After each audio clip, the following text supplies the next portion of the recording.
Gago, ano? Sarap ah. Oh, tapos na kumain. Guys, una na ako. Anong oras lipad mo? Ha? Anong oras lipad mo?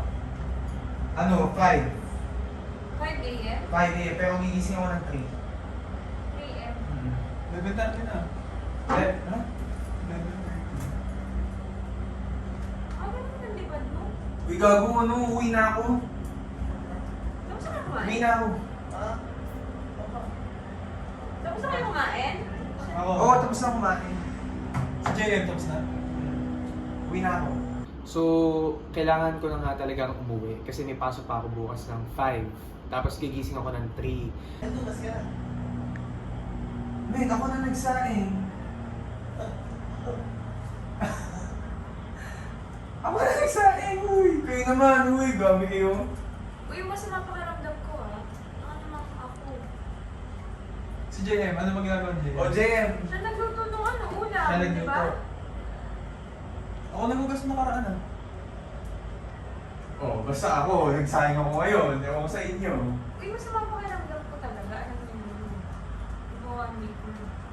Alam naman nila to na kapag ka maghuhugas ako ng pinggan, wala naman talagang problema sa akin. Although, paminsan gino-joke nila ako ng eat and run ako lagi kahit naghuhugas naman talaga ako every now and then. Wala naman talagang problema sa akin na maghuhugas ako ng pinggan. Kaso nga lang this time talaga, may pasok ako na bukasan. So I only have, anong oras na? Mga 11 na. I only have 3 hours of sleep. Saan ko po? Uy, saan? Ito sa iba. Uy.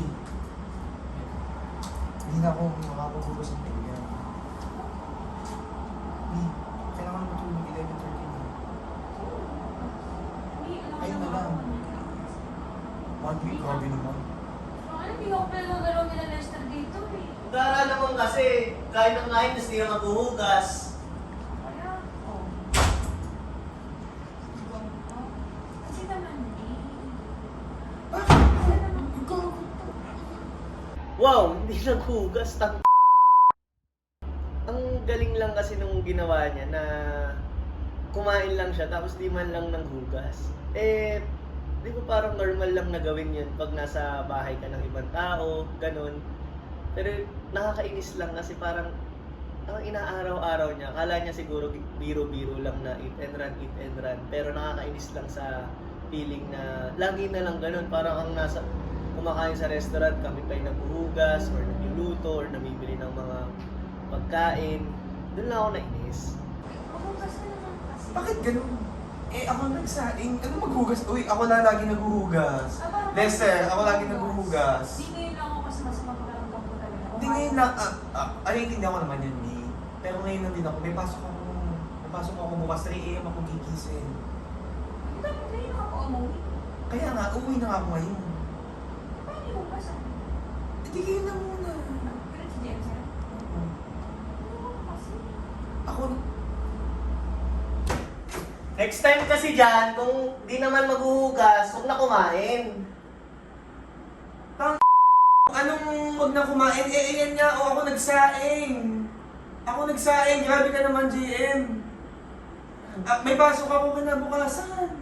Eh, ano ba naman yung maghuhugas ka lang? O, ano ba pala, ano ba naman maghugas? Ba't di na lang ikaw? O, lahat naman tayo affected and nandito, lahat naman tayo may pasok. Ako na naghugas, may contribution naman ako dito. Ay, nag-grocery pa kami, kami bumili sa likod. O sige, di ba nag-grocery ka, ikaw nagluto. O, ako nagsaing. O, sino bang walang ginawa? Si Eman. O, Nagugas ako kahapon ah. Di ba salitan tayo? Kanina kasi habang kumakain, ako yung naunang natapos. Ako naman dapat talaga maghuhugas. Eh kaso kanina, nung natapos si Jan, nagsabi na agad siya na aalis siya. Tapos sumagot agad si JM. Kaya di ko na nasabi na ako maghuhugas, kaya nag-away na sila. Eh usually kasi yung ambag ko, yung tubig talaga. Kasi nga may filter ako dun sa, sa kwarto ko. Ayun na nga, nung sinabi ko yun, dun siya parang medyo pumutok, dun siya nagdabog, which is what I didn't like kasi para naman tayong mga adults dito. Alam mo, you should have addressed it properly to me kasi bakit mo naman kailangan magdabog kung pwede mo naman akong kausapin ng mabuti? Tsaka lahat naman tayo dito, mga cabin crew, mga flight attendants. So, gets mo na may kanya-kanya tayong mga schedules. So, ano man naman lang ba yung mag-adjust ka na ikaw muna maghugas o kung sino man dyan pwede maghugas? So, yun ang hindi ko talaga na-gets kung bakit niya ginawa yun. Ang galing Ano kasi usapan naman ko pero kasi. hindi ko maintindihan, GM, ba't ka galit sa akin? Lagi kasing ganyan, tapos bigla may pasok bukas ng maaga. Oh. Baka kasalanan ko ba na may pasok ako bukas ng umaga? Kasalanan ko ba na may pasok ako bukas ng Sige umaga? na. Sige na. O bakit ka galit? Hindi na ako galit. Hindi ka galit. Hindi pagiging plastic yan. Hindi, kasi... Ang man. Just so you know, ha? Ito naman ang bag ko, nagsaing ako, tapos sana maintindihan na may pasok ako kinabukasan, kailangan ko matulog ng umaga ngayon. Kasi kami, men. Men, isipin mo. Ah. Pumunta na kami sa likod. Hmm. Bumili na kami ng mga lulutuin, niluto pa namin. Ano ba naman yung hugasan mo ng pinagkainan? Nakakapanibago yung kanina kasi first time na nag-away si JM tapos si John dahil lang sa kung sino maghuhugas. Ewan, parang wala naman akong kinakampihan kasi nga, di ba, magkakaibigan lahat, parang na magkakapatid. Pero yun nga, parang minsan magkaroon naman ng pakiramdam kung sino yung gagawa ng mga task. Tapos, namili na kasi kami ng grocery. Tapos, syempre ako nakasiklib na ako ng almost 4 days. So, hindi talaga ako pinag-aasikaso nila JM, nila Lester. Kanina, nung pumasok si Jan sa kwarto ni JM, akala ko parang susugurin niya or parang magkakapisikalan, kaya sinundan ko si Jan sa kwarto, tapos inaabangan ko. Tapos nung nakita ko nag-uusap lang sila, lumabas na ako, parang hinayaan ko na lang mag-uusap. Alam mo, ikato ka. Wait, hindi ka. Sige kayo, sige. Para bukas. Alam mo, naiintindihan ko na ikaw ay nag-grocery. Naiintindihan ko yun at kayo nagluto. Pero, ang akin naman, sana maintindihan nyo na may schedule ako bukas ng maaga, 3 a.m. Kaya kailangan ko nang matulog ngayon. Kaya sabi ko kasi, uy, pasensya na kasi hindi ko kaya maghugas ngayon. Ano mo naman walang problema sa akin, ano mo pa dyan kay Jessa, wala namang problema sa akin kung maghugas ako ng pinggan. Pero sadyang may pasok mo talaga ako.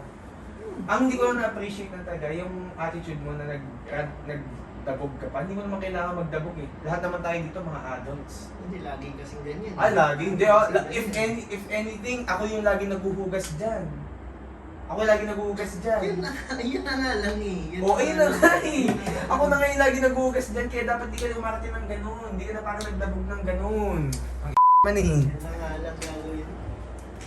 Nung pumasok siya dun sa kwarto, hindi ko na-feel na sincere yung sorry niya. So, inisip ko, wala, pang palubag-loob na lang yan. Dito, sorry talaga. Parang di nga siya nag-sorry nun eh. Kung yung ginamit niya na lang na time na pumasok siya dun sa kwarto, sana naghugas na lang siya ng pinggan, di sana natapos na, di ba?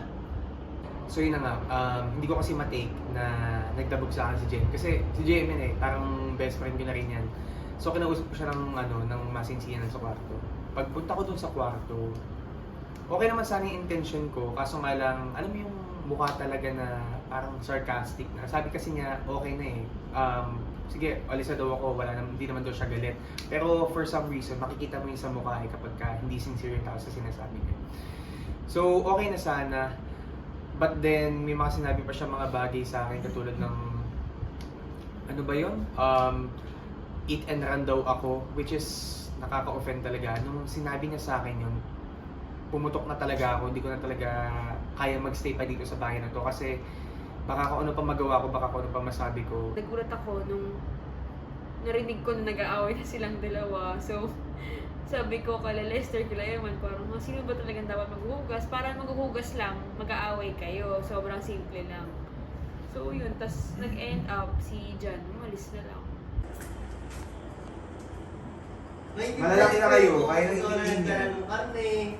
Tama na, ako na magbukas muna. Hindi, malalaki na kayo, kaya nang intindihin niya. Ako hindi ko na kailangan paliwanag pa sa sarili ko. Sige na dyan. Okay na. Alam mo naman lahat tayo dito. Sasalpa ka pa dyan. Ginawa mo nga eh. Tatabog ka pa. Ginawa mo nga yun eh. Ba't di ko kaya gawin? O, hindi akin to. Sinara sa to. Ano yung pass mo? Bel, bye-bye. Eman, bye-bye. Bye. Ang kapal ng mukha. Siya ba itong nagdadabog dito sa bahay, nakikikain na lang siya dito. Tapos umalis pa talaga, hindi talaga naghugas. Ayos yun dyan. Eh, yun na nga, nakapagdabog na nga ako. Kasi, well, nagdabog din naman siya ng una. So, umalis na lang ako para less drama, para hindi na kami magkapit isikalan. Hindi ko na kinaya. Nag-away si John po. Dali mo? Lagi naman kasi sino ba kasi dapat maghugas? Alam mo naman ako yung Ito ka, magugas. pag-gusto ang kaya siya. Alam mo naman ako yung magugas. Kaya naman ako, alam nyo nang hindi nyo ako pinapagalaw kasi masama pakiramdam ko eh. Malis sa tuloy si John.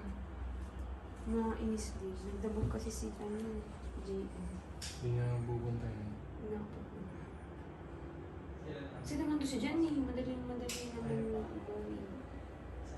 Hindi ako na magugas. Si Emma na lang. JM!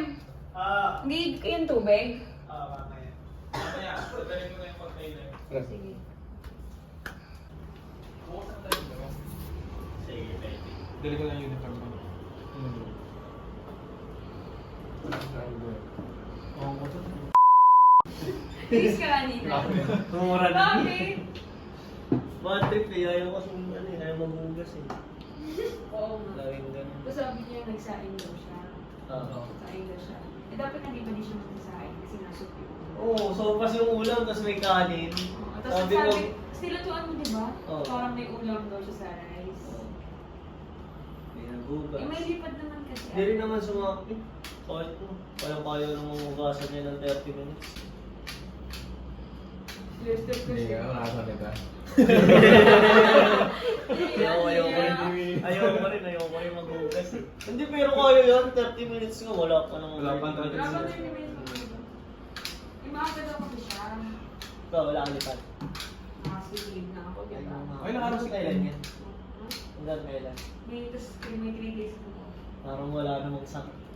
For me lang, since parang magkakapatid na nga kami dito, sana hindi na nila pinapalaki yung mga ganong bagay kasi simple lang naman kung sino yung gusto pero ayun, pag-usapan naman siya ng maayos kaya sana mapag-usapan pa nila ng maayos kasi mas okay yung walang problema na hindi nagpa-plastikan, ganun kasi nga parang pamilya na eh so yun. Hindi ako. Ba't ba ako nandito? Ayoko na eh. Tangina na!